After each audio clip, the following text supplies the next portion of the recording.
You're wearing a sweater that was selected for you by the people in this room from a pile of stuff.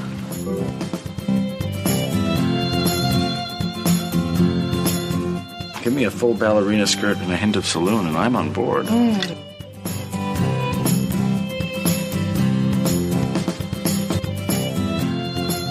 have a hole in my stomach!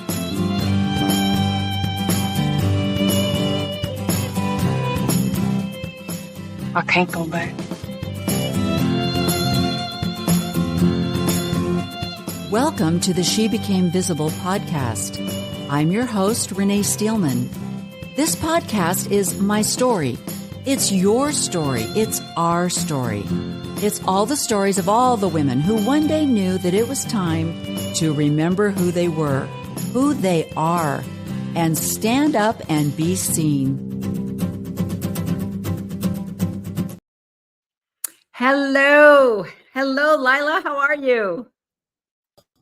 Sorry, I had to unmute. I am good. Okay. How are you, Renee? I'm doing very well. And da-da-da-da. Hi, guys. The amazing Maven is joining us today because we have a very crucial topic to talk about. And what I love about having Maven with us today, Lila, is she is half our age and has a completely different outlook on the subject that we're talking about. And I love it. And she's been so vulnerable and willing to share her story with us. But it completely gives, to me, it's the bookend. It's like Maven's story of caregiving and then our story of caregiving. It puts they're great bookends for what women in general are going through. And so I appreciate, Maven, I appreciate you being here and sharing your story with us today. Yeah. So the subject that we're going to talk about today is caregiving. And I want to start out by showing a clip from one of our renowned prophets. And if there is anyone out there listening, I want you to understand that you don't understand what a prophet's words mean to the members of the Church of Jesus Christ of Latter-day Saints. And I love, one of the things I love about this particular talk is that this is Spencer W. Kimball. He was the prophet when I was in my teens. And right before I got married, he was the prophet. And so the things that he said, it was almost like it was subliminally absorbed. I don't remember sitting at, watching conference on TV and just being like, what did the prophet say today? I don't remember that, but it was so, well, you guys know how it is in the church. Once conference is over or once a prophet has given a talk, those talks are repeated and they're given in Sunday school and they're given at Young Women's and they're, given at a fireside. Yes. It's everywhere. Yeah. Right. And so, yeah, exactly. So these things were just subliminally implanted and taken in as God's words, and we are to follow the prophet.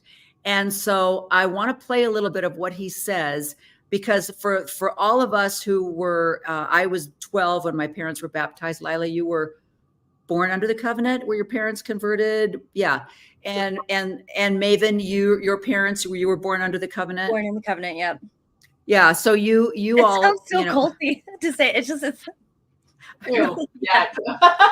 yeah, I know. It's so, you don't hear people in Catholicism. They'll say, oh, I was baptized. These are the pictures of when I went to catechism, things like that. But you don't hear that born under the covenant, kind of statements, It's creepy.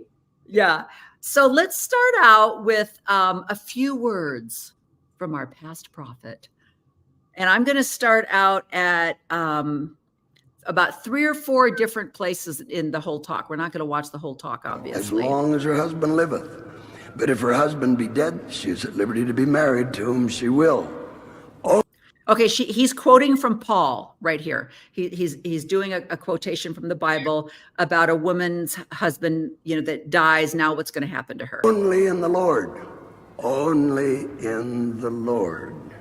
Significant is the brilliant answer of the Savior to the Sadducees, who tried to trap him. Master, They said, Moses said, if a man die having no children, his brother shall marry his wife and raise up seed unto his brother. Now there were with us 7 brethren, and the first, when he'd married a wife, deceased, and having no issue, left his wife unto his brother. Likewise the second also, and the third unto the 7th. And last of all the woman died. Therefore in the resurrection, whose wife shall she be of the 7? For they all had her. They felt they had one question that he never could answer, that his face would turn red, that he would be embarrassed. Whose wife shall she be of the 7? Well, the answer was very simple, wasn't it? Neither of them would have her in eternity. She wouldn't be in exaltation, because they were none of them married for eternity. Okay, first of all, I don't know where he's getting that scripture. I don't remember, anywhere in Paul's teachings or letters to the different people that he wrote to, saying something like, you must go to the temple and be married for time and all eternity to be a married couple. What the crap is he talking about? And I love how he's saying they had her. They all had her. Yeah. Yeah. It's like she was property passed around, and, and they all, took advantage of this. The question is, like, if she was all of their property, then who does she belong to, like, for forever after? Whose property is she really? Yes. Yeah. And I love that these old men read these scriptures, and it doesn't even click, All right. So let's go on. Yeah. They were all married till death do you part. The most deceptive little phrase that is in our language. The answer of Jesus was perfect. And that's the basis for my sermon tonight. They could have no further argument. Here was his answer. Do ye not therefore err, because ye know not the scriptures, neither the power of God? But when they rise from the dead, they neither marry nor are given in marriage, but are as the angels in heaven. Okay, so here he's bringing forth the idea that if you're not married in the temple, that you will not be in the celestial kingdom. You will be an angel. You will be a servant unto others. And this is how they're taking biblical scripture, mixing it in with new Mormon doctrine, and coming up with the truth, what they consider the truth. But let's skip ahead to 26, and we're going to talk about the wife's role here. Let's see, it's 26. Ooh, come back. All right, let's go here. As long as her husband liveth. But if her husband be dead, she is at liberty to be married to whom she will. Only in the Lord. Only in the Lord. Significant is the brilliant answer of the Savior to the Sadducees, who tried to trap him. Master, they said. Okay, I think I'm going to go back. I'm going to go back to the very beginning. Let's see. Oh, so he's talking about marriage. He's talking to a group of BYU students. And I love it because this talk was given in 1973, and yet he's giving the same rhetoric that's spoken today. This is the same talk, basically, that Ezra Taft Benson said, that other people have said. As the generations passed, the 70s, the 80s, and the 90s, it was the same thing. Why aren't you people getting married? Why is the numbers of marriages going down? Why aren't you men getting married? Why are you women not getting married? And so he's stating that in the 70s, these darn BYU students were not getting married. At one point, he even says they had the gall to seek for more education. This was in the 70s, and I'm like, well, I got married. I had 4 girlfriends that we all hung around with my senior year. All 4 of us got married. All 4 of us had 5 or 6 children. And so all of our friends were like that. Everyone in our ward had at least 4, if not 6 or 7 children. I don't know where he's getting these statistics that, that there just was this group of people that weren't getting married in the 70s. But anyway, so let me just do this part. Can I jump in? Oh, wait. Yes, I was jump in. going to say, I could speak to this a lot because especially as someone who went through the young single adult wards and then failed out of that and moved into single adult wards because I didn't get married by 30. This was something that was also just a constant rhetoric for me. It was the same message. It was just, and they're baffled. They're baffled, honestly.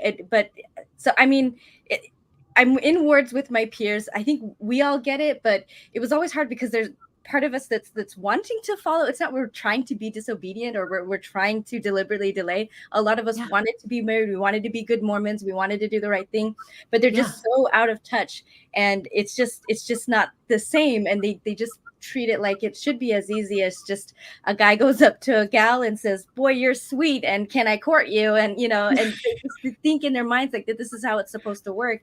And it's like, maybe that worked for you or President Nelson in 1930, but this is a different world now. And anyway, it was just a lot. And every once in a while we'd get some kind of a traveling authority, either if it was the stake president or someone. And the higher up and the older they were, the more out of touch, obviously. Where even I think there's Elder Ballard that the just put on a little lipstick, it's not hard kind of thing. It's just like they're just so confused, and it's just why you can't just go up to someone and just be like, let's get married next week. Anyway, it's interesting that this is happening in the 70s, and I feel like my adult life, like the constant guilt. I love that you said that you like flunked out of the young single adult program. That's so perfect. Yeah, that's exactly right. Let's listen a little bit more. Oop, come back. All right. That's not where I want to go. Defy your determination and to prepare for that married period of your lives, which will be hard, demanding, and difficult, but which will be rewarding and beautiful and eternal in its nature. The Lord has ordained that these mature spirits which he has created shall be permitted to come to this earth at a proper time, be provided with a small, pure body and a mind uncluttered, be given a loving home with two parents to teach and train it, and come to maturity through numerous varied growth experiences, then in turn to marry, provide bodies for another generation, and go through the same process, working toward this eternal plan. You have been a child. You are now an adult and about ready to enter this next phase, which is married life. Some of you are now married. Some of you are anticipating, and still others of you are quietly hopeful.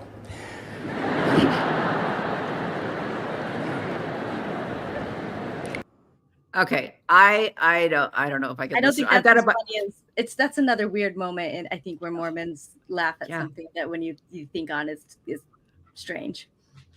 Well, and if you even look at the expression on his face, he's almost got that Bednar look where he's like, what was funny about that? I don't think that was funny. I don't know why you're all laughing, And but he goes on to say, I'll just read it to you because I don't know if I can listen to him. But he says, most of you are unmarried, but we hope that every normal one of you will be married. And we are reminding you now with all the power and influence we have so that none of you fail our proper marriage, and that you will so completely fortify that institution that it will be an eternal one. We are gravely concerned about the number of our people who are being married out of the temple and even out of the church. Then we're gravely concerned again about that unbelievable number who permit their marriages to go stale and let them be destroyed. May I say that almost all marriages could be beautiful, harmonious, happy, and eternal ones if the two people primarily involved would determine that it should be, that it must be, and that it will be. A recent spot check, I don't know who's doing the spot checking, of stakes reveals that fewer than 40% of the marriages in those stakes were temple marriages. The figures increased in these stakes only 2.9% in 4 years. How long will it take us at that rate to reach a reasonable record? Of course, there are a substantial number of sealings after marriage, but we're mindful also that many of the original marriages fail and end in divorce. We wonder why nearly 60% of our people would be satisfied with less than an eternal marriage. And he goes on in this talk to basically say that if you're not married in the temple, then that's the reason why your marriage failed. And then the other thing, which he said, and it became the covenant path of the 70s, you know, the statement, there's always a little statement that gets picked out of these talks that becomes the t-shirt motto. Yeah. And his was that most marriages fail because of selfishness. And so, Lila, addressing you, I don't know how old you were in 1973. You probably were about 3, no, 12.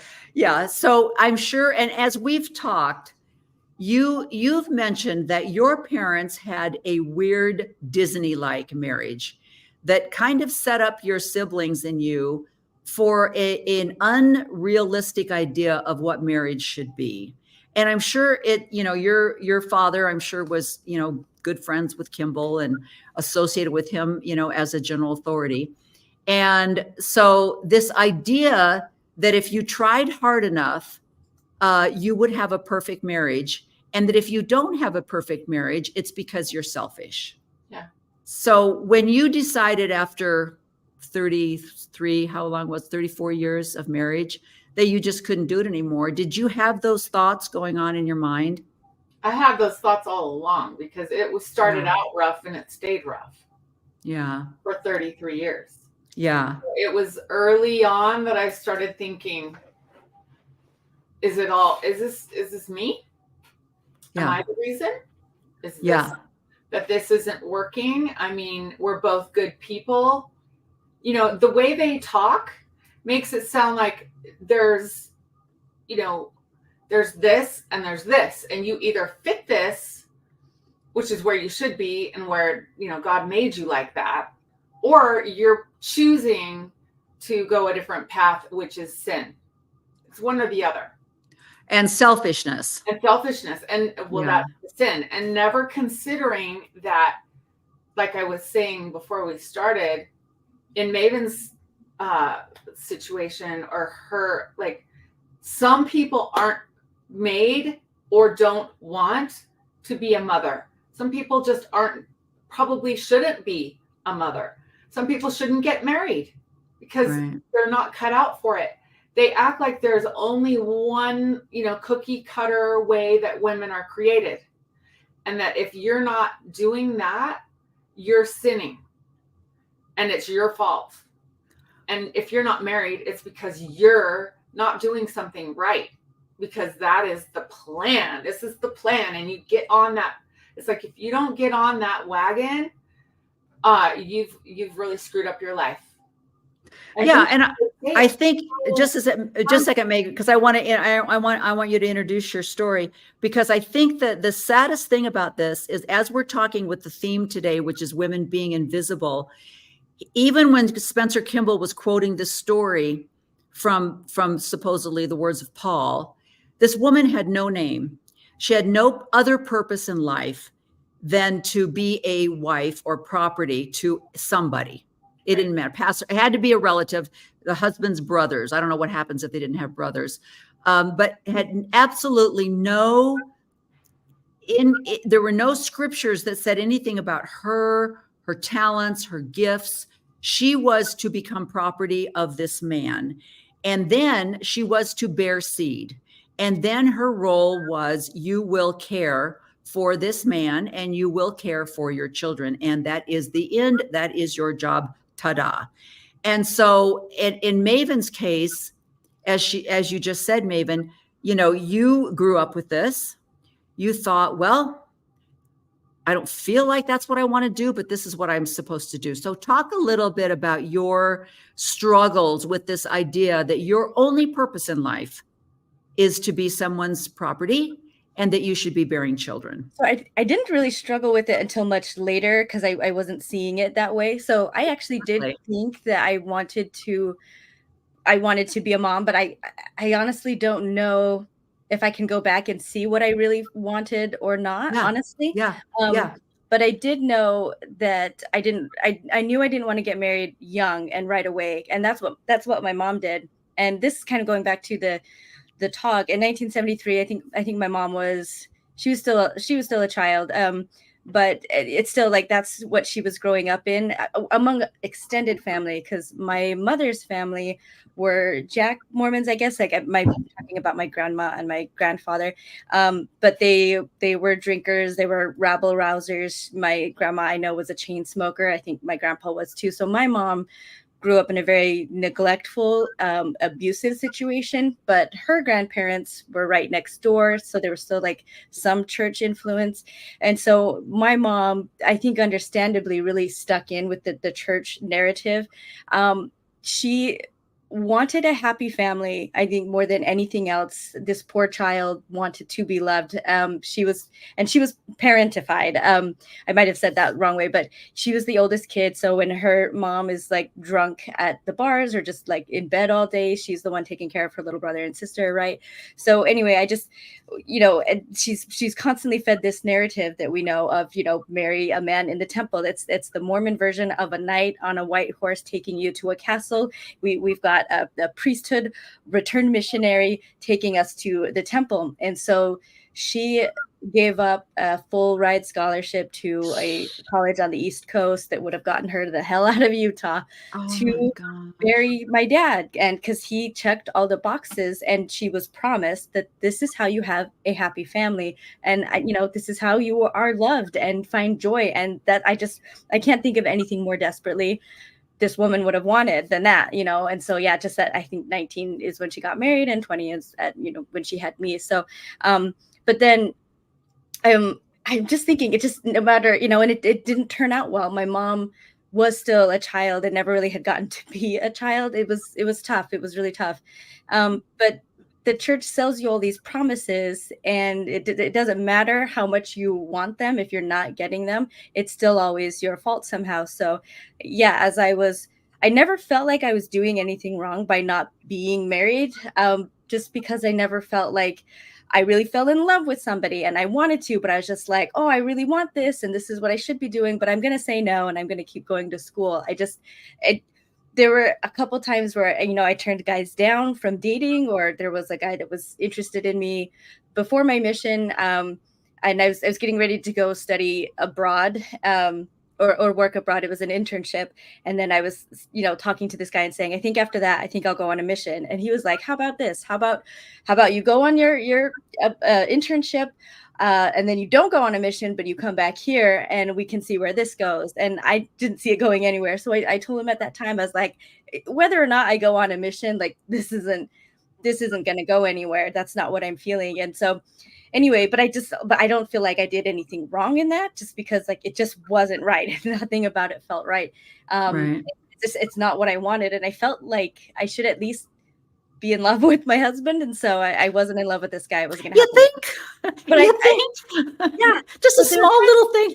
Like I should kind of love you or something, but hey, yeah, and that's fine when you're younger. But when you start getting older, I think the less they really feel like, because this was at actually a job, and this was a Mormon guy, and he was talking about some other like young people that worked in this hotel that I worked at, and there was 2 LDS girls and then 1 LDS guy, and he would ask both of them out. Like he kept trying to date them, and the story was told in just such a judgmental way that like this was a great guy, and these girls apparently were too good for him, or he wasn't good enough for them. And so he gave up on them, and he eventually found a nice woman to marry, and then those 2 women are still single now. And I remember hearing that and just thinking like first of all, why is it so wrong to not be interested in a guy? Like I really hated that. And then also the idea that because they weren't interested in the guy, that they deserve to be single now. Like, because you weren't interested in this guy, you don't get any guy. There's not anyone better or more suited for you that you could actually enjoy being around. It's just like, no, it seems like this was your option or nothing. And if you don't like this one, then nothing. Or you're single now because, again, you've done something wrong. And there were times, really, honestly, I would kind of wonder, like, well, I don't feel like I've done anything wrong, but I don't know, maybe is there something I did that, like, maybe this is why I'm still single now? Like, is it a punishment? Is there something I need to repent for? Like, that's how deep it is. But I feel like the church is at the basis of a lot of these problems. Like, my mom's marriage wasn't good because she got married way young, way before she was supposed to, because that's what she was told was the only way to be happy. And and that would work, that it would be the magical thing that made her family so different. But I think because she, did it, I think, at the wrong time and the wrong person and all that, that contributed to the marriage failing. And then the singles in the church now are like, there's way more women than men. So it's not anything to do with sinning or putting off marriage. Especially, like he was drawing on and on about, like, non-temple marriages, those are seen as less and that you're settling. And so when it's like the numbers just don't work out unless you bring back polygamy, but that's a whole nother thing, there's just nothing you can do. The numbers, it's just a simple math problem and they're not going to add up. And honestly, I think it's really sad to me that there are women who really wanted to get married and maybe even had good relationships with men who were outside of the church, but in the end gave up on those relationships to hold out for a temple marriage, and then get to the point where they never marry, or if they wanted kids, they don't marry until it's too late to have kids. And it's just sad. I just feel like the church is at the bottom of all of these. Well, and not only that, but I agree with you. And I think they've done a disservice by thinking that they can bring in, like, Wendy Watson and her girlfriend, Sherry Dew. And and then they've got the lady that's in the Relief Society presidency now that's single. I forget what her name is. Not Annette Dennings. And then the younger girl, she's single. And so they brought, and then the one that was in the Relief Society presidency, but now I think she's over the special habitat services, humanity. I think she's single. And they bring in these women, say, look, we love single. It's kind of like the LGBTQ plus. We love single women. Look, we put them in positions of authority, but they don't tell the people, why are you single? Because they want to give this persona that they're single because nobody ever asked. And I'm thinking, I don't know, Wendy, I have a hard time believing when you were 19 or 20 that you didn't have a guy at church that asked you to marry, but maybe you had an idea that you wanted to become a professor. You wanted to get your PhD or whatever you needed to do to work, so you turn that one down, you turn this one. I just have a hard time believing that these women were never given the opportunity to marry, and that they just, look, here they are now, single, 70-year-old women that just were never asked if they could get married. I'm like, no, you had a goal in mind. You had something you wanted to do. That's my opinion. And you chose to pursue that.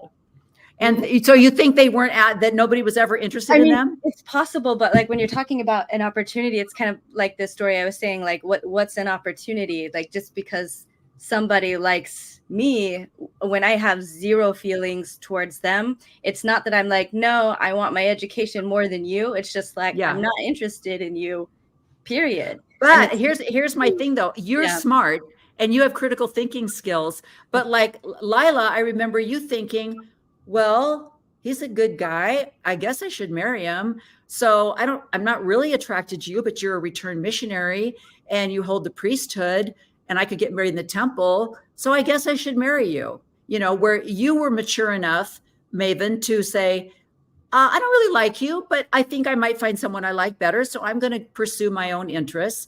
But then there were those, you don't think you thought that way? I wouldn't say it was maturity. No, I think it would, or even like critical thinking skill. Because I think so many women, and I know women like this who got married because someone was there and they were feeling like they're supposed to, and and if I don't get this guy now, then it's kind of like the last train at the station kind of a feeling. So I think I think maybe the fact that I'm asexual, I didn't know it at the time though. So I think that's part where I was, where I'm just really not feeling it. So it would take a lot for me to overcome that, to force myself to marry someone that I just had so little feelings for.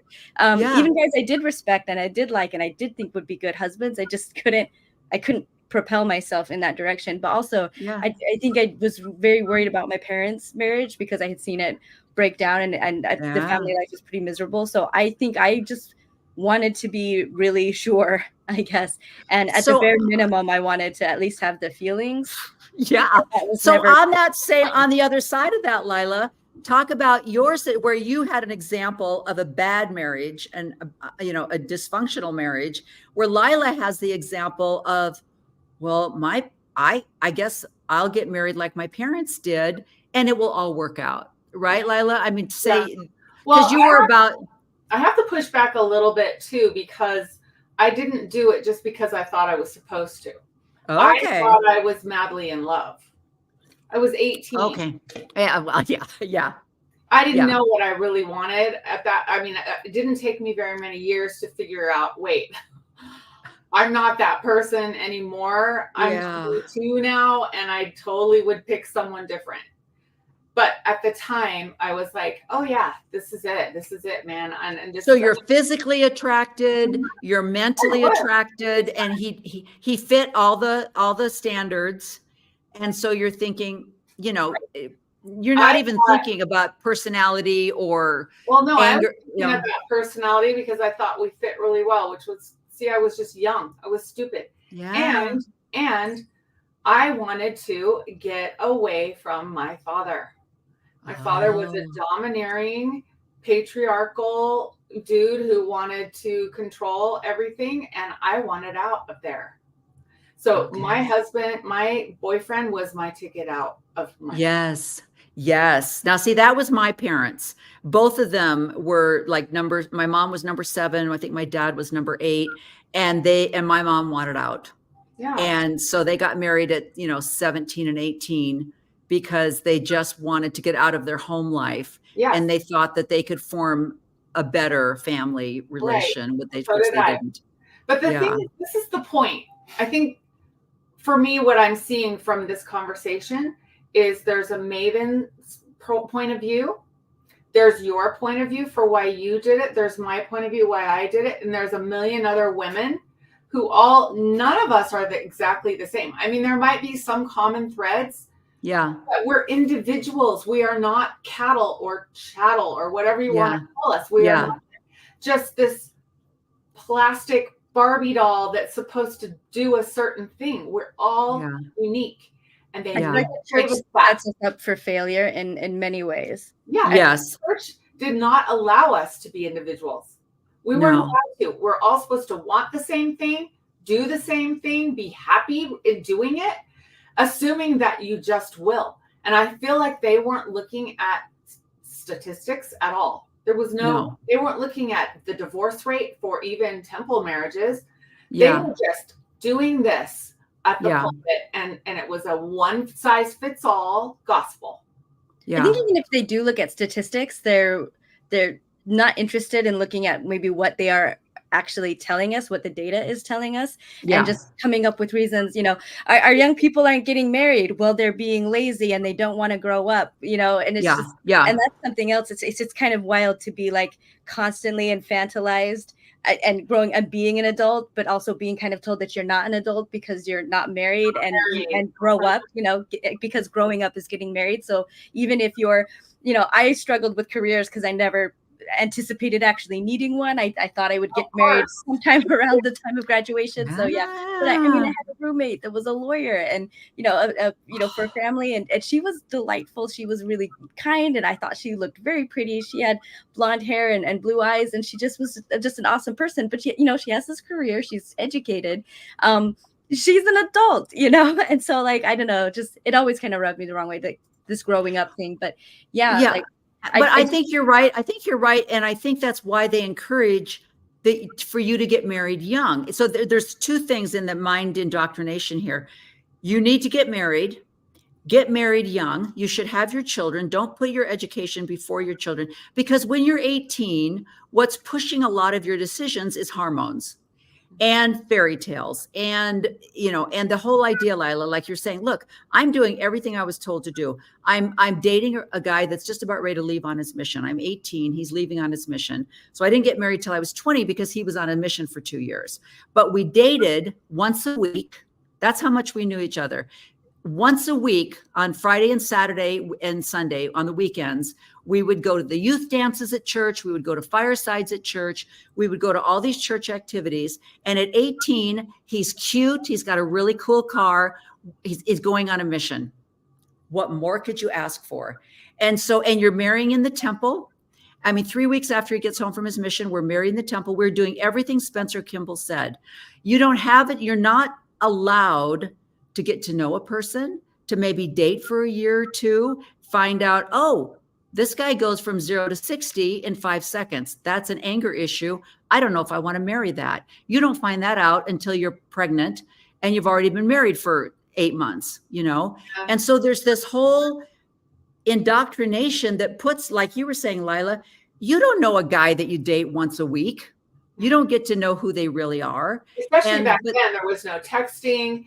I mean, yes, phone calls, but it was like someone else wanted to use the phone, so it was different. It was completely different. Yeah, and so you want you to know it doesn't exactly. It really makes it sound like it's not important. What's important is he's a returned missionary. What's important is you get married in the temple. Nothing else that actually really matters is ever really talked about as something to look for. That's exactly right. So, and I think the scary thing about this, and I'm not going to get into politics, but there is this movement right now to put women back in the home and to have children because it prevents them from doing anything else. Like you were saying, it's, when childcare is as expensive as it is and childcare is discouraged, that's a whole nother conference talk. Benson, how dare you put your child in daycare, you wicked woman. And so that's another indoctrination. By the time you have 3 or 4 kids, you're stuck and there is no room for growth. And so that kind of, I think, leads us to, and Maven, I love what you said about why would I pursue an education or a career? That's not what I've been told I should be doing. I should be planning on getting married. He will be the provider, proclamation to the world, and I will be the caregiver. And so that's education I felt like was good. And as long as I wasn't married, I felt justified in getting the education, but the career for sure, that was a no. Yeah.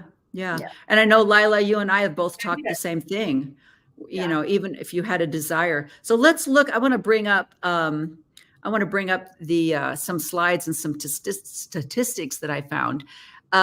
It says that 65% of care recipients are female, with an average age of 69.4. The younger the care recipient, the more likely the recipient is to be male. 45% of recipients aged 18 to 45 are male, while 33% of recipients aged 50 or higher are male. Upwards to 75% of all caregivers are female and may spend as much as 50% more time providing care than males. Male caregivers are less likely to provide personal care, but 24% helped a loved one get dressed, compared to 28% of female caregivers. 16% of male caregivers help with bathing versus 30% of females. 40% of male caregivers used paid assistance for a loved one's personal care. About 14.5 million caregivers are male out of the 43.4% who care for an older family member. And then they go on to say the value of services provided by informal caregivers has steadily increased over the last decade, with an estimated economic value of $470 billion in 2013, up from $450 billion in 2009 and $375 billion in 2007. At $470 billion in 2013, the value of unpaid caregiving exceeded the value of paid home care and total Medicaid spending in the same year. The economic value of the care provided by unpaid caregivers of those with Alzheimer's or other dementia was $217.7 billion. So a lot of the economic statistics that come out don't take under consideration the amount of caregiving that is being done by unpaid caregivers, which is another word for women. that are doing the caregiving. And it goes on to say that approximately 43.5 million caregivers have provided unpaid care to an adult or a child in the last 12 months. About 34.2 million Americans have provided unpaid care to an adult age 50 or older in the last 12 months. And then the statistics go on. And 1 in 10 women report quitting a job due to a pandemic related reason. And almost half said that something behind my thing reason was because they felt unsafe at their workplace. School closures had a substantial effect on working mothers' ability to fulfill work obligations.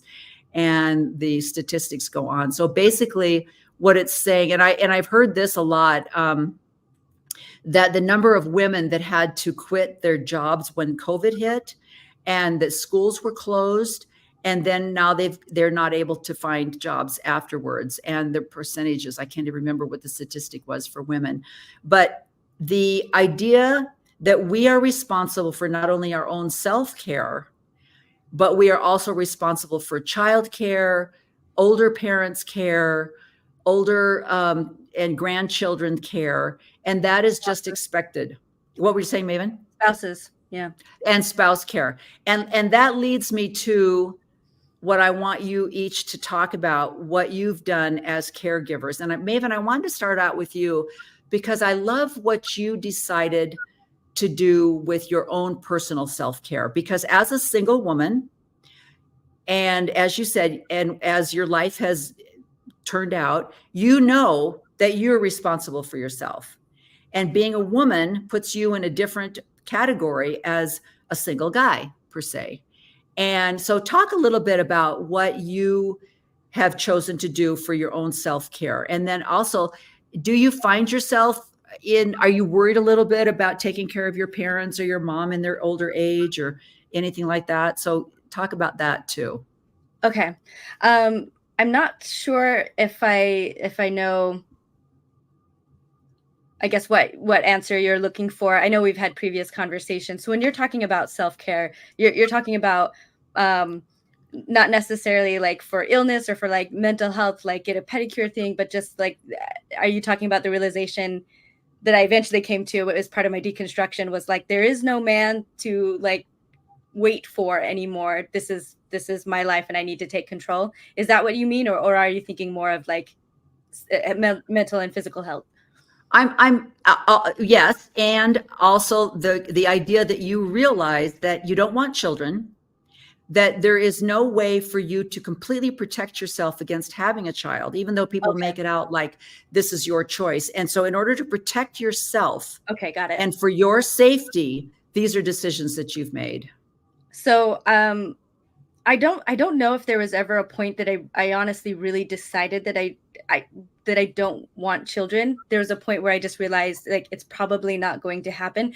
And I'm sorry, this is difficult because I mean pregnancy has always been a little bit kind of scary to me. And so I don't know that I don't feel like I've ever felt like a strong desire to be pregnant or to have biological children, which I know other women do feel. So I never quite felt that, but I was still always open to the idea. But as I got older, when it seemed more and more remote, that was something I had to kind of work through. And then what really changed things for me were the death of my sister-in-law's sister due to a pregnancy complication. And then about 1.5 years after her death was when the Dobbs decision happened. They repealed Roe versus Wade. And that's where I really started to feel unsafe, because I think at that point I was 35, 36. And I think at 35 years old, that's when they start to say that a pregnancy is a geriatric pregnancy and it's more high risk at that point. So just knowing that so far I haven't found anybody, and while I'm not close to the idea, just the thing with abortion bans is it makes all pregnancies more dangerous for all women because just things happen. And so especially I think having the trauma of this pregnancy related death just still like really fresh in my mind, I decided, and even though like I don't sleep with anybody, even though like I'm out of the church, I'm I'm still like, I'm asexual. I'm just not interested. So even though I'm not having sex, the sad reality of the world that we live in is that it's really not our choice a lot of the times. Men force themselves on us, and there's just no way you can really 100% be safe. And so even though a lot of people believe in, exceptions for rape to be able to get an abortion if that's necessary, I already knew that those don't always work. And that, again, it's still, you're putting like your safety in the hands of other people, in the hands of politicians, et cetera, to decide whether or not you qualify or deserve this or that or the other. Anyway, so I just, at that point, I made the decision to get sterilized because I figured the chances of me, maybe finding a partner and wanting to get pregnant were really small. And at the same with, I think getting pregnant through a rape is also really small, but the consequences of that was far more catastrophic. And so I think, even though I think, both seemed really unlikely, I decided the safest thing would be to get sterilized. And then I don't ever have to worry about this, catastrophic thing happening at all. So that's what I did to make me feel safe. And it was kind of, I do feel that it was the right thing, and I always did, but it did kind of force me to come to that decision. I mean, because the decision to do it is a decision that I'm not going to have kids. And if it hadn't been for Dobbs, I don't think I wouldn't have made that decision. I can categorically say I had not been thinking about it at all, about sterilizing myself. It was always an open option. So it made me kind of really sit and think like, do I want kids? Is there a chance I might want them? Because this will be my last shot, and I'm deliberately ending it here. And so, yeah, I decided that, yeah, that's what's best. And I think it's absolutely, it's so unbelievable how men don't understand. They take it so personally, like, they don't understand. Like I had to explain to my husband when we first moved to Utah, we had a lot of construction people coming in and out of our condo because we were having to do some remodeling. And every person that would come in here, sheetrock, plumber, electrician, he would say, "Oh, this is my wife, Renee." And I would say, "Please stop introducing me, and especially stop telling them my name." And he didn't understand why. And I said, with social media the way it is now, you don't understand how many women are stalked on social media, and then it leads to something else. You're giving them, here's my wife's name, here's our last name, here's our freaking address. And it was completely oblivious to him that was very scary. And then, like you say, with the Dobbs thing now, women are terrified to get into an elevator by themselves. They cross the street because they're afraid of being attacked. And now there's absolutely no legal thing for them to protect themselves or to take care of themselves. And it's something that these men, they don't even conceive of how scary the world is. I think it's resentful too. That's where the not all men, or the whole man versus bear in the woods thing. They get really angry at the idea that they are dangerous, but they are, and it's not just the other men, the guys that are hiding in the bushes to like jump out at a woman. Most of the most assault, most abuse, most rape comes from domestic partners. And so, and now we're seeing more with the Dobbs decision, a lot more reproductive coercion because these things are illegal. So it's giving men another option to control women. And so, but they don't see it. They don't see themselves as the dangerous thing. And they're upset if they get categorized with just all men. But the thing is we're not playing like, video games where somebody's got like an icon kind of rotating above their head or some kind of an outline where you can see that's the enemy. This is a red outline person. All men look the same. And so we can't know who's dangerous and who's not. And so that's why we have to treat all men basically the same. But they don't understand. I heard a therapist say, the feminists will say, why do I have to be afraid to go out at night? Why do I have to be afraid to go to a bar? Maybe the men should be held more responsible. And he said, that's right. That's absolutely right. The problem is there is no control over psychopaths. And there are always going to be psychopaths out there, and you don't know who the psychopath is. And that's why you as women have to be careful and take care of yourselves. And that's the reality. As much of a feminist as you want to be, the reality is Ted Bundy did not look like a psychopath. And so, I mean, the guy that crawled on top and just tried to assassinate Trump, well, he actually did look a little bit like a psychopath, but but I mean, there is no like, oh, you fit this description type thing. No, and it's usually the ones who don't fit what you think they would look like. Exactly. It's usually the one that you would never guess. Those are the ones. I mean, not always, but and they kind of blame you for, it's like you were walking out at night. So I mean, I understand that if you want to be safer, you do things, or there are more risky things to do. And unfortunately, if you're a woman, like jogging by yourself early in the morning or late at night, those are more risky. But to then it gets twisted by some people to kind of make it like, well, if you're doing that, then that's your fault. Like then you invited it, and it's your fault.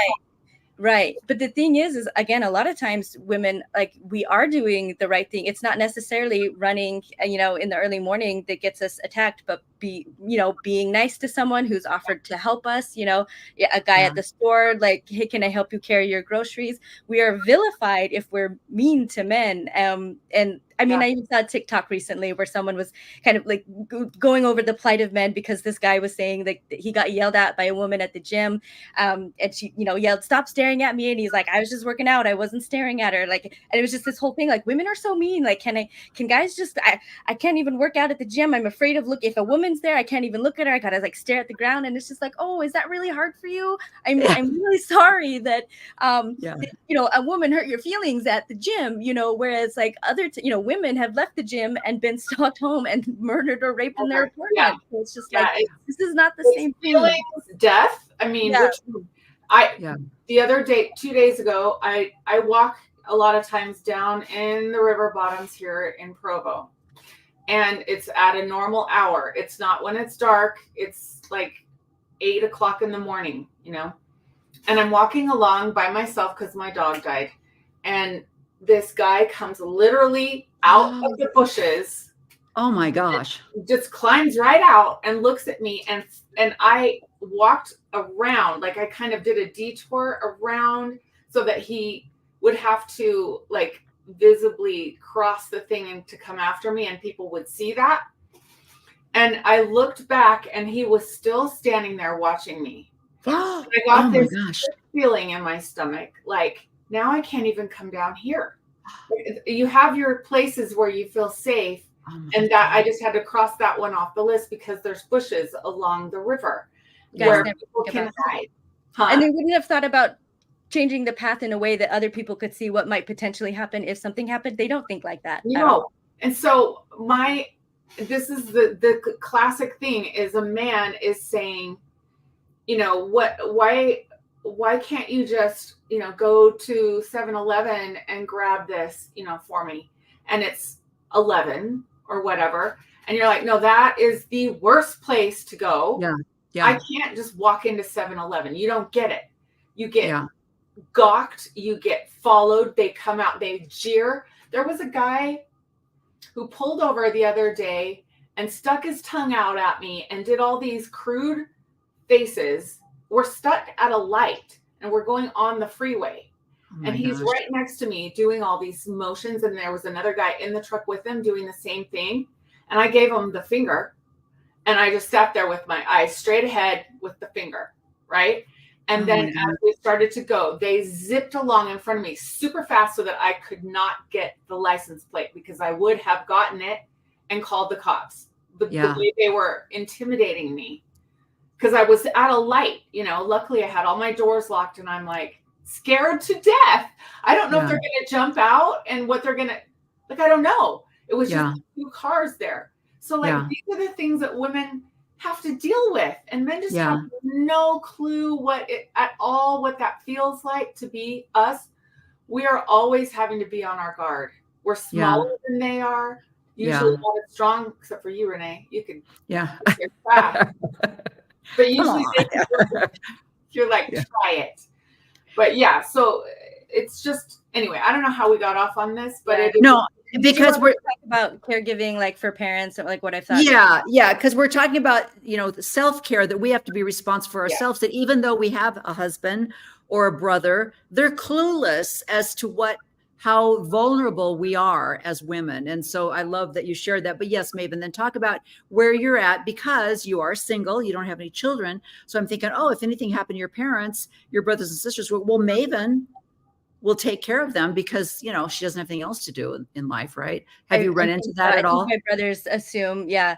I've cut off my father, so I'm not willing to do anything for him at this moment. But like with my mother, I mean, honestly, I don't have the ability to. So I'm not sure what I would do if my mom needed care, because I'm just not in a place where I really have the resources for that. And neither do my brothers, honestly. So that's something that's just kind of really a big question mark right now. But I want to say, like, besides like parental care, I feel like with my brother's children, as a single woman, that's where a lot of my caregiving has been, and could be. And I'm fine with that, like, because I love my nieces and my nephew, and I'm happy to help out my brothers. But I've helped both of them a ton with their children, especially in the early years and when I was living in Utah. And a lot of times, I think at my own, I guess I could say detriment. I just gave up things to really be willing to try to help them out. And so, like with my first niece is the oldest. She's 13 now. She's developmentally disabled. And so there were times, there was one summer where I worked part-time, like in the evenings, so that I could be available, because daycare was difficult because of the level of care that she needed. It was, more than what you could just, send to a home provider or a regular daycare or something. She needed a really one-on-one supervision and help. And so they worked it out. Like, it was paid a little bit. They gave me some money to help out. And then we were able to go through, I think, Medicaid or Medicare, something like that, to get like a little allowance. It wasn't much, honestly. And financially, it would have been better for me financially if I'd been able to work full time. But again, I wanted to help out, and I was willing to. I was willing to sacrifice that, and I'm able to, because I didn't have my own kids. If I had my own kids, I don't know how my brothers would be doing as well. And so just stuff like that I would do. And I even tried to potty train my niece. They were thinking that she could maybe figure it out. So I did so much research, so much. And it was really difficult, because there's not very much out there for potty training disabled children, especially if they're nonverbal. And so most of it was just about, regular kids that you could, talk to, or you could have them, have a little code word for, them to tell you or whatever. Whereas I just had to really look a lot at body language. And I just, giving her a lot of liquids. I had this little princess potty that would like play a little, if once there's a little bit of pee in there, it connects this thing and plays a little song. And so I thought that would be good. That's some instant feedback to her.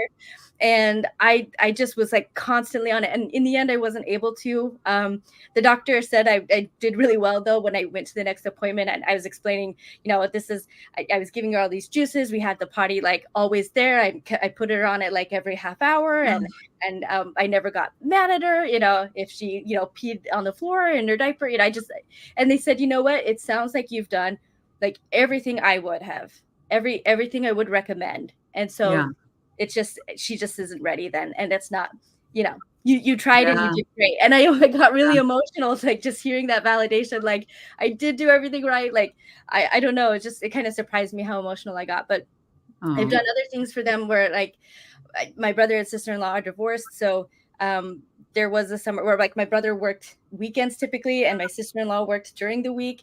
But the way their schedules work, they just couldn't make like the drive, because it was like a 4-hour drive for one or the other to, hand her over. So I took my niece halfway to meet my brother for these, weeks that he would have her. And that was just, I was just happy to do that. And then with my youngest brother, it was during COVID. I moved in with them. Partly because I was having issues with my own housing. But then I kind of put forward the idea of, let's try to buy a house, because I think with your income, because his wife can't work. And she was pregnant with baby number 2. So she was home with toddler and, and pregnant. And then I worked, so I was like, maybe we can get into a house together. So I was able to, and I put up a lot of the down payment money. So I moved in to a house with my brother, and in the end, he was able to get the mortgage, so we didn't actually have to combine our finances for that, which was a really good thing. But all this time, and again with the death of my sister-in-law's sister, she was also a high-risk pregnancy anyway because of like previous injuries and issues. So, I was there in the home, and I wasn't necessarily like a caregiver for her, but I was there if anything were to happen, if she needed help. I would be the one to call the police or try to get her that health care and help that she would need if anything happened, like with her sister. And I helped out with my niece and nephew a ton. I used to take my nephew to the library, and I would just kind of let him run around. I would take him to the park sometimes, just things like that. And it's hard. It's hard to be a mom.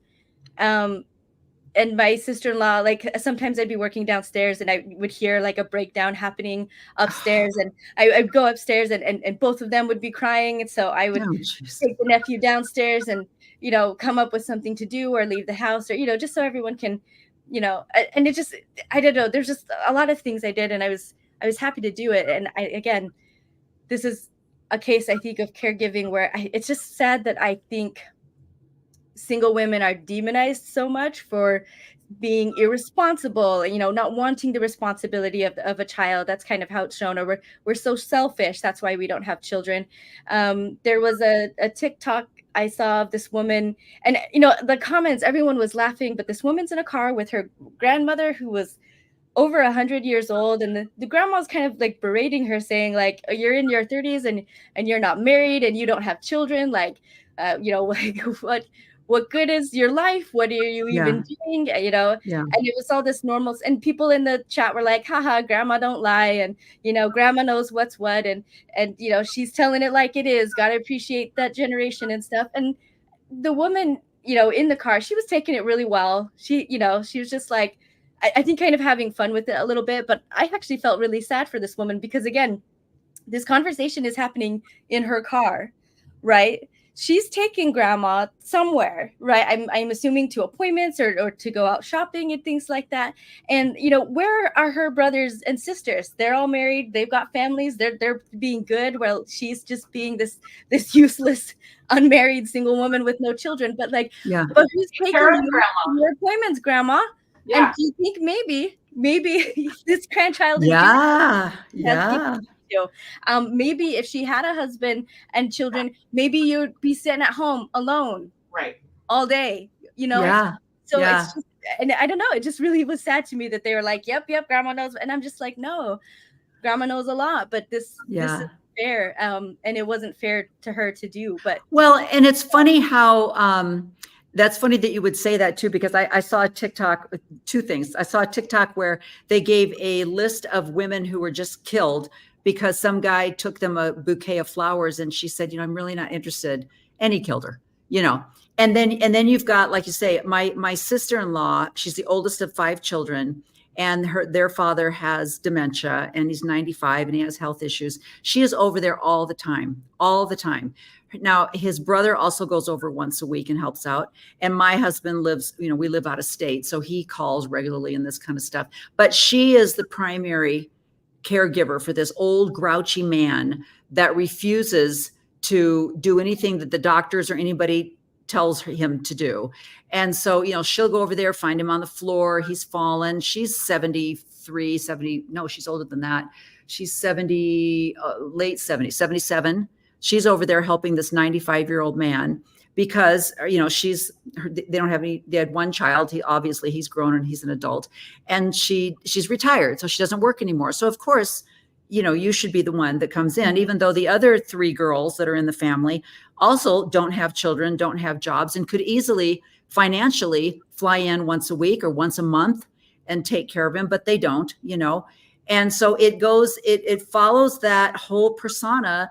It reminds me almost of the old history, the pioneers, where the man would have 5 children. One of the wife dies in childbirth, and immediately he marries someone else because he needs someone to take care of the children, And it's, I even remember before my deconstruction days going, Well, what about the lady whose husband died and she drove her whole family across the plains by herself, because her husband died? Nobody even like puts those two things together. But what you said, grandchildren, children, brothers, kids, reminds me of Lila.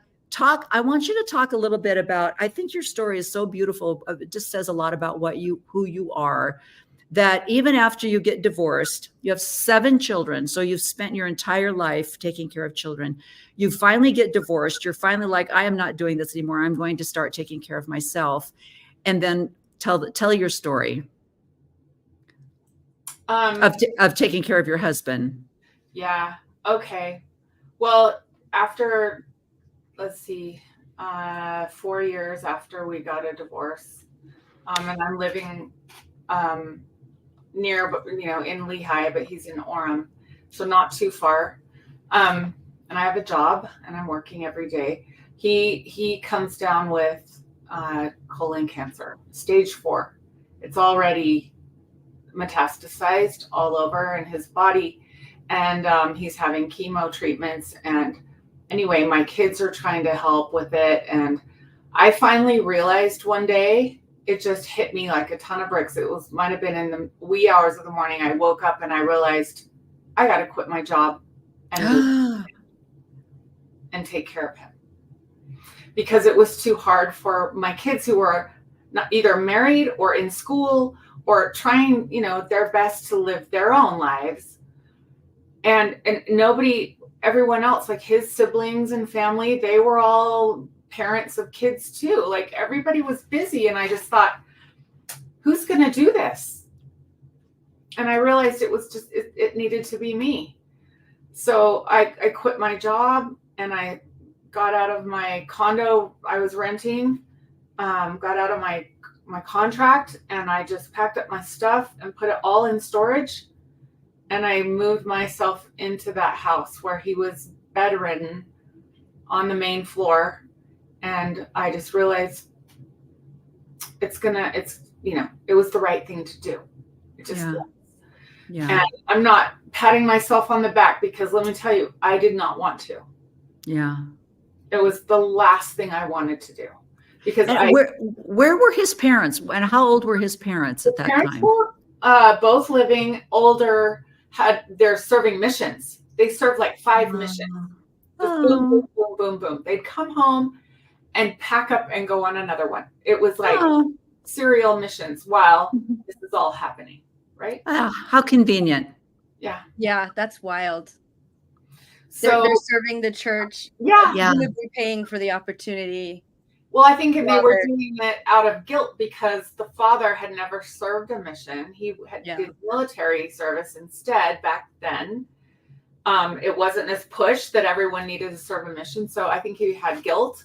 So they're going to do it times 5, Wow. I just can't imagine like choosing to serve a mission for the church over caring for taking care of your dying son. Yeah. This is what I'm talking about. This is what I saw in my own home growing up, where my parents with young kids traveling the world and leaving us for a month at a time. They would bring in a married couple that didn't have kids yet, and they would be thrown into this family of 8 kids at the time and have to take care of all of us, not knowing what in the world our schedule is, how to do this. They'd never had kids of their own, but it was all for the church. That's what you did.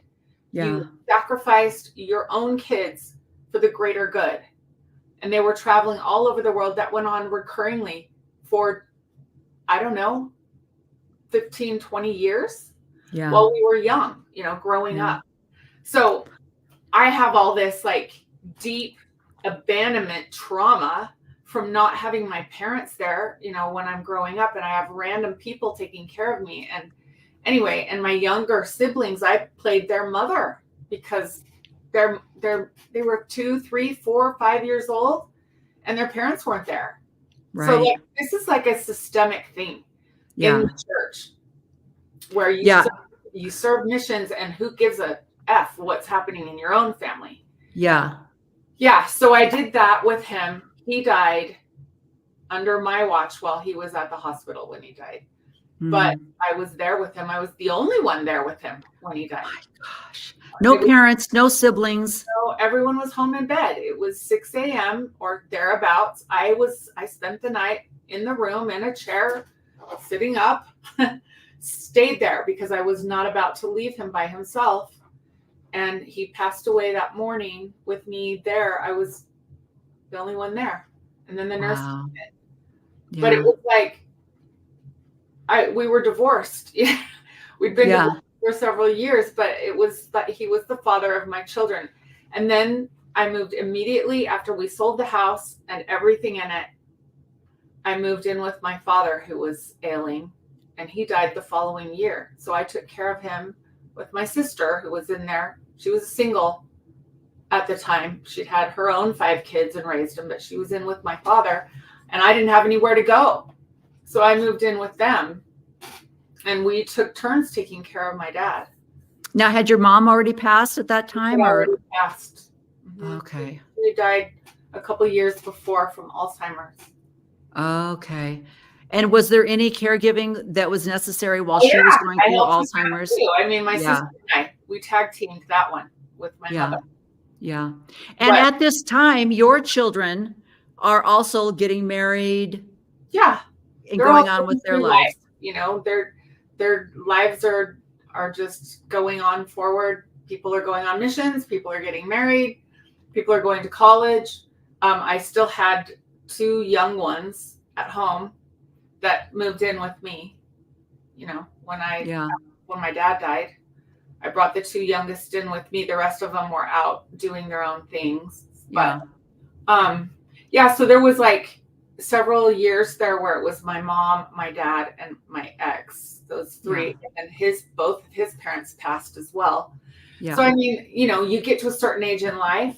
You had a son, Renee. That's another story we need to talk about. Yeah. Well, but your life right there is the statistic that I just gave. You're taking care of 2 young children still. You had 5 that have grown on, but they're still calling mom, whatever.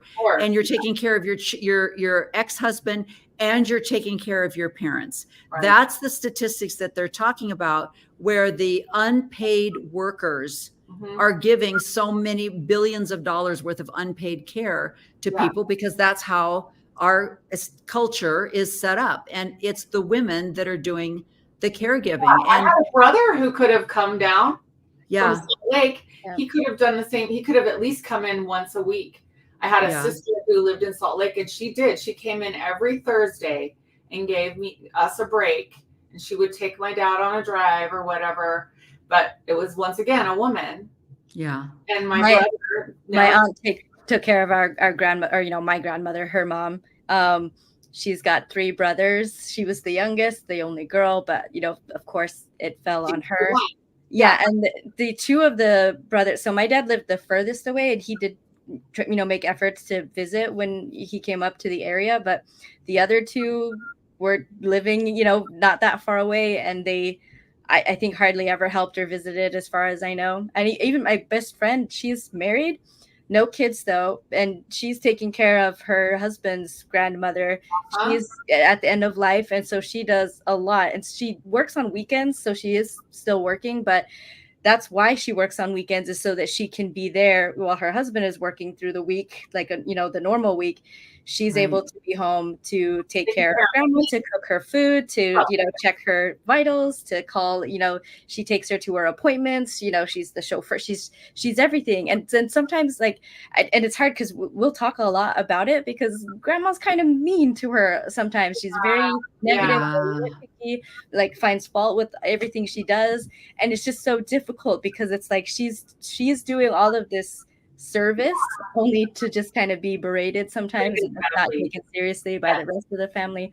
But she structures her whole life. Her little sister just had a baby, and so if she's going to plan a trip to go from southern Utah up to northern Utah to see it, she's got to work out her schedule and people to, especially if she travels somewhere with her husband, like she will arrange it. It all falls on her, she's not even related, but it's still, she's the one that everything falls under to make sure that she'll make meals ahead of time, so that whoever's taking care of her doesn't have to cook the meals. They're packaged, they're in the fridge. it's just That's like next level, you know? Yeah. And the sad thing is, it's not the fact that these women are doing this care out of their love and their just the devotion that they have for their family members. It's the fact that it's expected, that it's And just unappreciated. assumed and unappreciated because of, well, you're the sister or you're the oldest daughter. Why, why wouldn't you be no the one one? else picks up the ball. Yeah. So, And if you're overwhelmed, if it like, because she gets it's a lot, and there's just not a lot of support for it. Whereas if everyone did feel, I think, an equal sense of responsibility, it would, it's all across the board. I think, but it usually ends up falling on one person, and it's very lonely. and it's usually a woman. Yeah. Well, and even again, bringing politics into it, because that's what's going on with our life right now. But, J.D. Vance, who's now the vice president nominee for the Republican Party, and his big story is how his mom was a heroin addict and he ended up having to go and live with his grandma. And Mima, saved his life. And it's like, well, she set fire to her husband because he was a drunk. And so there's that. But, it was grandma that gave him a stable place to live. I don't think she was that great of a grandmother, but she gave him a stable place to live so that he could go on and be successful. Not grandpa. I don't even know where grandpa left after Mima set him on fire. But, it's a weirdo story. But it was grandma. Everybody's like cheering for good old grandma, who I think was a little off as well. But it's, let me show you this author that I found. I'm going to bring her on stage. Thank you so here. much for having me, Glenda, and hello everyone who's joining as well. It's so lovely to see people coming along to talk about this, though it is the only thing I'd expect from a well-met audience as well. So okay, in a minute, her face will come away from my logo here. But she's written this book called Who Cares? The Hidden Crisis of Caregiving and How We Solve It. And Emily Kiway is her name. And I just love her introduction. She reads a little bit from her book, but I love the first thing that she says. So listen to this. I'm going to talk a bit. I'm going to pepper my talk with some readings from the book. And then I think, Glenda, you'll facilitate questions and comments. Yes. So yes, the book, I think you can see my slide. The book is called Who Cares? The Hidden Crisis of Caregiving and How We Solve It. And by way of introduction to it, I want to say that I really wrote this book with two groups of people in mind. The first group being probably all of us that are here. So the caregivers who are currently caring for someone or who have previously cared for someone. And I wrote it for us because I knew how desperately we needed our experience to be witnessed, to be out there in the world, on bookshelves, in bookshops, on Amazon and so on. Because it's not represented. And I wanted to remedy that in my own small way. But I also wrote it, and if you read it, you will definitely get this. I also wrote it for the people who think that care has nothing to do with them, right? Mm. So the people for whom it has not been part of their lives yet, who perhaps think, as people keep saying things to me about this, that it's just about the elderly, as if that isn't all of us, at some point, whether now or in the future, and as if people don't need care at other points in their life too. And those are the people who, realistically probably won't read the book unless someone thrusts it into their hands. And they are whom we desperately need to listen to this topic, because often they are the people in the political corridors and so on, So for that reason, someone who read it, an early version of it, said it is a confrontation of people who think care is nothing to do with them. And that's very deliberate. The book does take as its starting point my story. I would never have written the book had I not been the primary caregiver of my mother. That was for about 4 years. And she did indeed have cancer, 3 types in 4 years, in fact. So she really went for it with that. And she was single, so I was her main caregiver during all of what I'm sure you can imagine that was like. And from there, I look at what I think of as the kind of key foundations of our society, right? Because we have to solve this. And we've got it so wrong that we have to go back to the basics. So how is gender being kind of misused and misunderstood in relation to care? A friend joked to me that the subtitle should just be Women, Who Cares? women. I look at family, technology, psychology, government, all of these key foundations to show how we got into the mess that we're in, and to try, very importantly, to chart a path out of it for us all. So I'm going to leave it at that. But I love how she said the subtitle should have been "or women." Yeah. Basically, the caregivers. And I think it really helped me, because as I've listened to different podcasts and things like that, when people will say, well, what was it that broke your shelf? Or what was it when you deconstructed? Was it the CES letter? Was it Rough Stone Rolling? Was it, No Man Knows My History? What was it that made you start to not believe in the church? And I finally, after doing some research and listening to, you guys tell your stories and stuff, I realized it was the patriarchy in general. And I didn't understand that the entire corporation was set up with patriarchy and with this mindset that this is your role as a woman. You are a caregiver, you are a helpmate, you have no other purpose. But that we are the most important thing on the earth. And I used to, for years, I can pick out all these situations where I would have run-ins with bishops or run-ins with weirdo, home teachers and things like that. And I always individualized it. I always said, oh, that guy's just crazy, or, oh, that guy's a jerk. I didn't understand that it was this entire system that's set up. And so once I read David O. McKay's biography that Greg Prince wrote, I didn't look at it as a biography of a prophet, or I looked at it where my eyes were finally opened to the systemic patriarchy that makes our lives the way they are. And so all of a sudden I started picking out things like when my son was born and I was up in the hospital. We have 5 other children at home.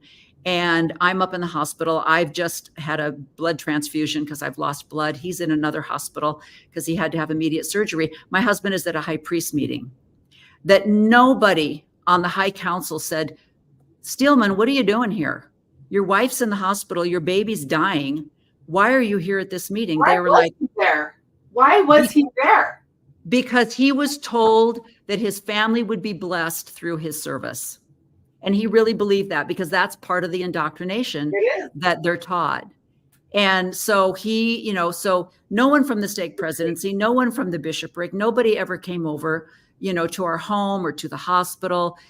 We didn't even have Relief Society come in. There was no caregiving that was done by this supposedly Christ-centered church.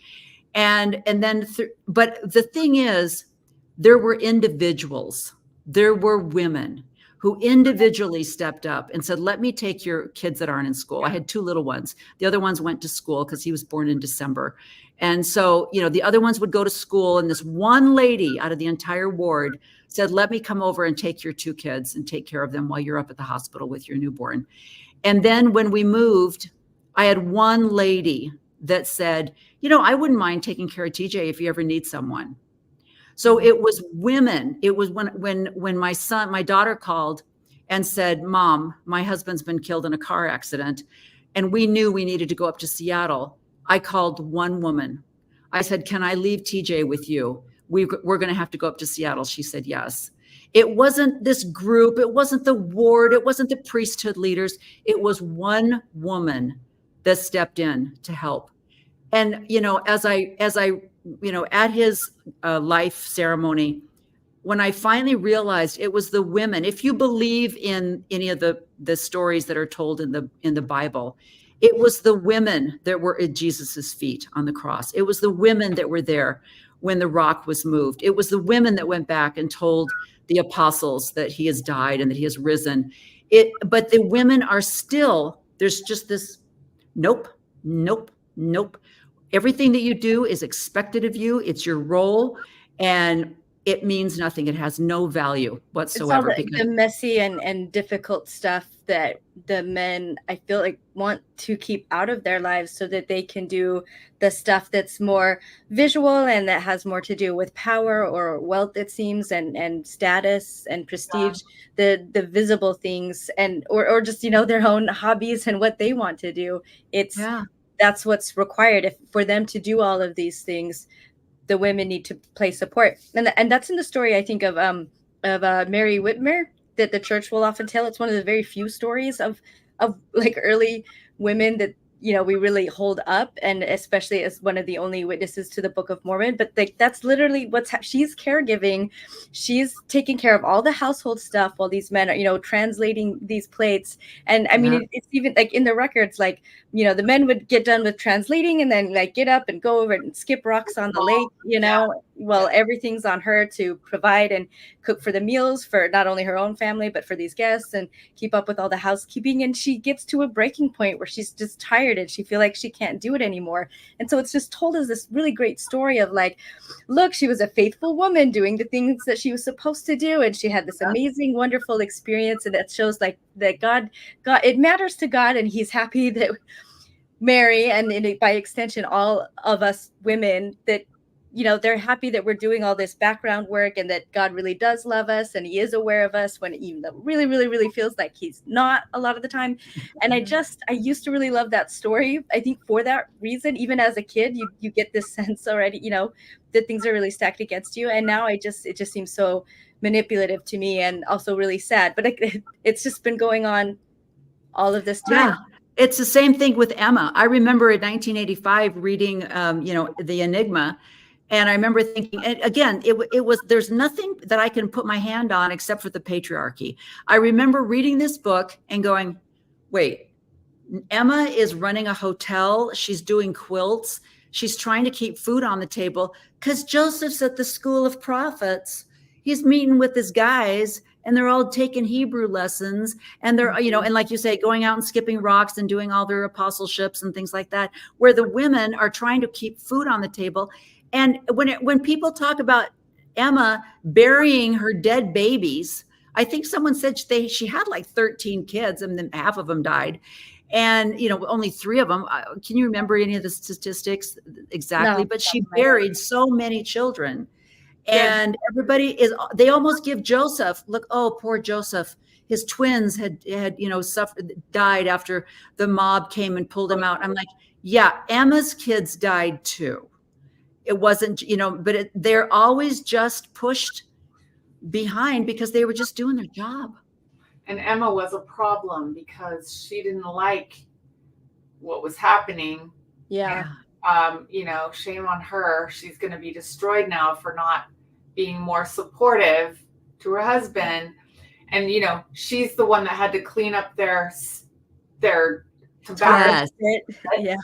And, you know, I mean, when you really think about what these women went through, especially her with her husband gallivanting around, marrying everything in a skirt, that woman, no wonder she didn't go west.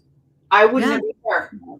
Yeah. The bar to be a problematic woman is really, really low, whereas the bar to be a problematic man is really, really high. I mean, I'm thinking the family killer, Michael Haight in, what was it, Enoch? He had a super long obituary praising him, praising his community service, praising his church service, saying how much he loved his family. Like the family that he shot, it was his wife, her mother, and their 5 children, and then himself. He gets this amazing thing. But if you complain as a woman, or if you dare ask the men, like, where is Heavenly Mother, or why can't we have the priesthood, then it's just like, you guys are all just concerned about power. Like, this is all, you know, or if you're not married, you're so selfish, you know. In your corner. Yeah.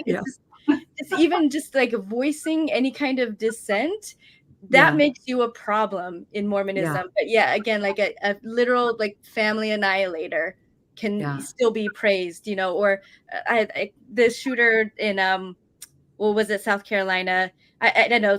I just remember something about him having a bad day. You know, it's just like, you know, sometimes men have bad days. Or when I did the child abuse awareness marathon, there was one case where I remember, you know, people had said like the discussion behind this guy that had, you know, molested a child was like, well, we need to find out if this is like a serial problem or if this is like a midlife crisis thing, you know, like just, you know, if it's a one-off, then like, let's hold on. Let's just make sure, you know, what we've got here. And it's just like, you know what, why is it that that's not a midlife crisis thing. That's maybe buying a Jaguar or maybe divorcing, or maybe you're chasing some younger skirt. Like, that's still not good, but that's but to hurt a child, like that's not midlife crisis.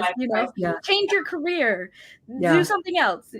Anyway, it's just, I know that could be a whole nother podcast, because I've got 3 personal one-on-one stories of people in our ward that were having an affair. When they were finally found out, the wife gets 2 of them. Both women get cancer right after it's discovered, and they die. And then the husband goes on to marry the mistress that he was having an affair with in the temple. Oh, they got married in the temple. Wow. And he until one of them has been actually arrested and accused of sexual assault. Now it's like, because we didn't do anything, 10 years ago, because we're just going to forgive and forget, and we're just going to love him and welcome him back into the ward with his mistress. And they're going to get married in the temple. She's joined the church, and they're going to get married. It's all worked out.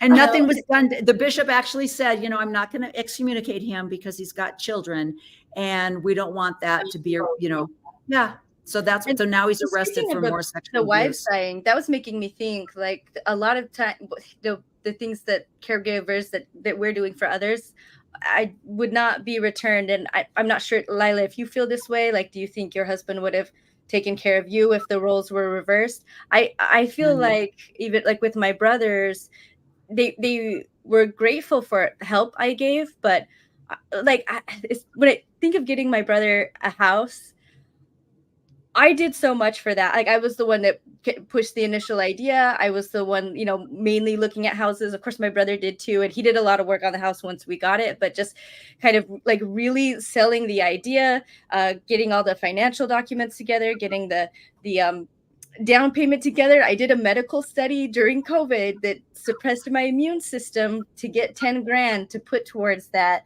I'm literally putting my body literally put your life on the line.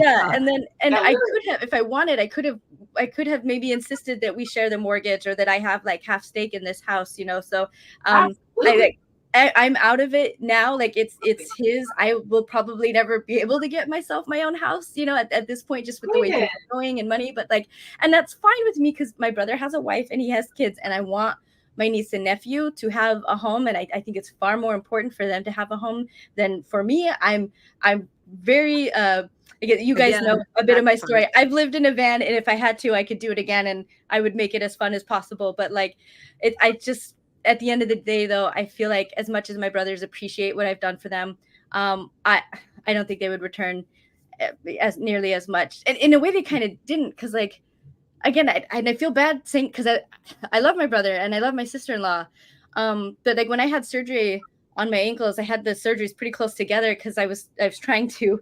I had met my deductible in insurance that year, so I was trying to really get it by the end of the year. Yes. And my sterilization all happened too. So I had one foot surgery in October, and then in December I did the sterilization, and then the other foot. And so there are times and they did help me some, but there were follow-up appointments that I had to get a Lyft or an Uber for, because I don't know. I just have mixed feelings about it, because I also don't want to force them to care for me.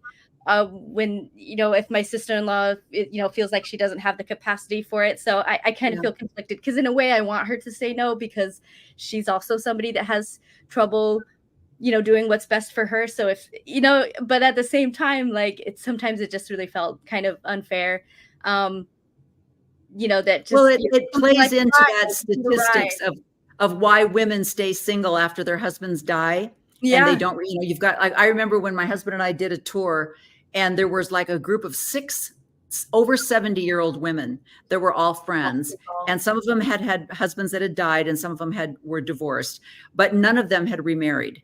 And statistically, you see this, where women after a certain age, they're like, finally, I will take an Uber to the hospital. I will take care of myself. I will check myself into assisted living before I get, marry again, so that I have another man that I have to take care of, you know? Yeah. So you're so right. I mean, statistically, that's exactly what happens. So, well, ladies, go ahead, Lila. Well, I was just gonna say something kind of flippant. I feel like I have PTSD from all of that. The whole, all the kids getting married really young, taking care of people dying, moving 5 times in 2 years, just all of that. And when I get thrown back into my family, which I love all of them, but when Yes. all the grandkids and all my kids, everybody's together and there's chaos and noise, I go into a mini panic attack. It's like, Yeah. oh no, it's happening. Yeah. It's happening I'm again. gonna do this. Yeah. I can't do this. Like I think I don't know that I will ever marry again just because I did it and it nearly killed me. Like it was Yeah. such a long drawn out thing for me Yeah. where daily I cried myself to sleep. It was Hmm. hard work. Yeah. I don't want to, I'm not saying, you know, I know a lot of people are much happier than that. I'm not assuming that that's the norm, but I am Yeah. just saying that, you know, I tried to do it the way we're supposed to do it, Yeah. and I gave it my best. And I am so glad that at some point I listened to me. Yeah. And I finally said, I'm either going to die here in a fetal position or I need to get up and go. And no one's going to do it for me. I got to do it for myself, or I'll be here till I die. And it was like that. It was that poignant. And the weirdest thing that happened was my bishop called me in and he told me, he said, you've done enough. Oh, You can go. wow. You don't hear that. I mean, at the time I was still active and it was like God was speaking to me. You know, it was like, I was getting. No kidding. Yeah. But, I wish that more, and I think this is the saddest part. Maven, how old are you? I'm shouldn't ask you that. 37 now. I think, yeah, no. Okay, you're the same age as my boy. I can't believe it. Oh, these babies. But my daughters are both in their 40s now. And I see their brains, you know, finally come. I see the estrogen is dropping a little bit. So their brains are finally able to, you know, and they're saying things like, I think I'm going to get a job, or I wish I would have known that daycare isn't the devil's path, that I could have done this or that, and that if I would have been taught that daycare is okay, that it would have been a good thing. Here I am at 41 or 42, and where would I have been if I would have known that it's not a bad thing to put your kids in daycare, like we were indoctrinated. And Lila, what you were saying about one of the things that clicks me right away, sends me into is when I hear these men say, for 45 years, I worked at the law office. And I'm like, bully for you. For 48 years, I've been taking care of children and grandchildren. And when you say that, they go, so that doesn't take any brains. That doesn't take anything. But these men get, you know, and 39, you know, JD Vance, the new vice president for Trump, is 39 years old. He's 39 years old. Please stop making out like he has lived a life that is just extraordinary, you know? And because women are never given acknowledgement for what they sacrificed and what they did to be a caregiver, like we were taught to be. And like you say, Maven, everything that you did, your name should have been on that mortgage. They should have said, well, we'll have to buy her out. I think it's good that we didn't, and I was willing not to, because I mean I eventually left because we had a falling out, and which I really, you know, thought might happen is when we moved into the house. I was going to tell them that I wasn't in the church anymore, just for that kind of informed consent piece, just in case that would make a difference for them. But then when my sister-in-law's sister died, and you know, I was just like, this is not the time to come out and say these kinds of things, you know, this, you know, so I just kind of buried it and kept it in. And as much as I loved helping out in the house, and as much as I love my niece and nephew, I really did have to bury myself in the home a lot because they're still very believing. So, there was definitely, and it was initially supposed to just be a year, and then I was supposed to be able to move out on my own. My brother was gonna, kind of repay back the money so I could, take this and go. And he did end up being able to. But that's because he really wanted me out by that point. When it was just me asking, like, okay, like it was supposed to be a year, and then it became 2 years, and then it's looking like it's not going to happen. But like, and even I He's was not worried about leaving. What do we do? because like having the 2 kids, and I was like, if I leave, then I never felt like I always felt like I could do more. Like no matter what, I always felt like I could help out more than I'm doing, and so there was still always a lot of guilt anyway. But I would worry about leaving because I was like, if I do leave now, then my sister-in-law is by herself with 2 little kids, and she really is like there wasn't a strong community where we lived. They have a ward, and also like the street that we live on is a super busy street, so it's not like you can just get to know the neighbors or anything. It's really isolating. And so I was worried about her and the kids, and luckily my nephew's old enough now to get in, he's in school, so it's just my niece at home. And but potty training again, like I helped out with that too. I helped I got the ball rolling for my There's nephew. your new business. You can start potty training kids. Yeah, Cool. because I was just like, and I tried before she had the baby, I was really kind of pushing for it, because I was like, this is something I can, if we can do it, it will be easier for you as a new mom, is to not have 2 kids in diapers, Yes. And I had started the ball rolling with my niece too before I before the falling out happened and I left. So yeah, so it's almost kind of good that it happened, because I think, now I can really be myself, and now I'm able to actually, I guess, kind of have at least that weight lifted of kind of this censorship and just just keeping things under wraps. So, okay, I'm serious, Maven. I would still be there if it weren't for the falling out. Exactly. I think you should start that business, because I know a lot of people that have 3 and 4-year-olds that aren't potty trained that would hire you in a heartbeat to learn. So there's your new business. I mean, maybe. Maven. Yeah. Yeah. So I think it would be a hard sell things. for somebody that doesn't have their own children. I think a lot of people would be like, why would I? How do you know what you're doing? I don't know. Well, because that nanny, what's Nanny 911? She's never had any children. People are hiring her to come in and give them parenting advice. And I'm like, what's that? But that's a whole nother podcast too. Yeah. But anyway, you guys thank you so much for sharing your stories. I really appreciate your vulnerability, because I think it's important. I mean, I remember working in the temple, and there was a lady that I worked with in the temple. And I remember her saying, well, I'm taking care of my father-in-law now. And I remember thinking, why are you taking care of your father-in-law? Where's the husband's family that should be taking care of the father-in-law?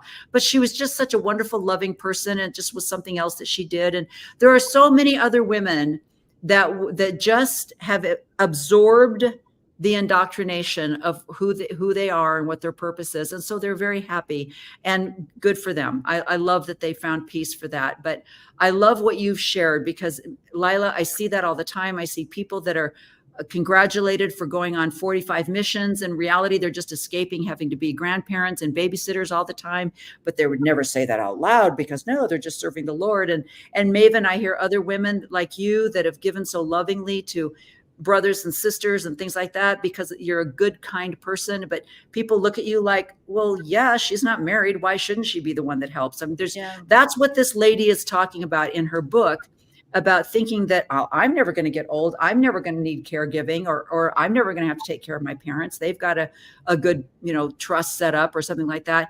It's just the not understanding what caregiving means and what the role of a caregiver is, or the. Sorry, please, I know you're trying to wrap up. No, please. It's funny that it's almost it's kind of a flip of what you're saying, where people are thinking it's never going to happen to me, where I'll need caregiving, or as an older single woman, I get kind of bombarded with that argument a lot. Is this who's going to take care of you, or you're going to regret it someday when you're old and lonely and nobody loves you, like there's this kind of a thing that is like really, really constant. Like, you're so selfish now by not having children, so just you wait till you wish you had someone to take care of you, and then you'll see, and then you'll be sorry, kind of a thing. So it's just kind of interesting that, I mean, first of all, that can happen anyway. You know, people are in rehab centers and, in hospice care and all this, who have children who either can't or don't want to take care of them because of how their relationship is. Yeah. And it's just like, it's just interesting to me that I mean, at least in where I'm at, that kind of gets thrown at me. Well, I love that. I love that men say that, though. Men say that because they're like, oh, you're going to be an old lady with cats. And I'm like, well, statistically, women live longer. So actually, we're going to take care of you. You're going to die, and we're finally going to be free to go to, Europe with my girlfriends. So statistically, that's not true. It's the men that there was an old lady in our ward. She buried 2 husbands and took care of both of them until they died. And then she ended up, living quite a long time by herself. I have an aunt that lived in England, died at like 93 years old, never married, never had any children, had a beautiful life, was involved in her church in England. And I mean, this whole idea that you have to be married so someone can take care of you, it's like, well, statistically, that's not true. Yeah. So I love that there's still that idea that, that we're just, who's going to take care of us? And I'm like, nobody, because nobody's ever taken care of us. That's exactly. That's why, and we know how to make friends, and so that's why I feel like that's what there's a lot of memes about, like older women just like having fun or sipping wine or just, making all of these kind of wry jokes, where you don't really see that with the men so much, because men, when they lose their wives, a lot of times are very, very lonely, and they don't know how, or they, like you said, with the pioneers on the plains, that happens today. A guy will look for another wife to take care of him, and the older women know that's what's happening. It's not like, oh, we're falling in love, we're too old, we're both widows and we're lonely and we found each other, kind of a thing. Like, they know what's up. And so that's why it's usually a younger woman, that isn't aware of like how soon she'll be doing a lot of caregiving. And anyway, that's exactly right. We know how to be like, have friends and be friends. Yes. And exactly, do all of these things. So it's not the threat that they think it is. Exactly. And when we get together, we actually express our feelings and we share our feelings and our thoughts. So, it goes along with the men. We're like, well, how's John doing after his divorce? And he's like, I don't know. Well, didn't you just spend 4 hours playing golf with him? Yeah. Well, you don't know how he's doing. I know he's got a new driver. I mean, that's as far as the conversation goes, where women are like, they're sharing their guts with each other. And that's the beauty, Yeah. Oh, it's wonderful. Well, I love sharing my guts with you guys. Oh, I love it too. That's what we should change the name. Sharing your guts. Because she became visible. Well, thank you, ladies. Again, it was just so wonderful. And I hope, ladies, if there's any of you listening out there that are feeling lonely or feeling frustrated, that your life didn't go as you were told it should go, just know that you're probably following your own path, and that you need to become visible and be yourself and be the best you that you can be. So thanks for joining us today. Next week, Lila, I'm going to be interviewing a lady that is an absolute kick in the pants. She is another single lady, single mom, bodybuilder. So I'll send you some information on her. She's also a keynote speaker and does a lot of motivational speaking. Wow. And stuff Okay. like that. So, that's another example of women taking care of themselves and learning how to be single and live by themselves and still be happy. So that's what we're all about on She Became Visible. So thanks for joining me today, ladies. It's been a great time. Bye.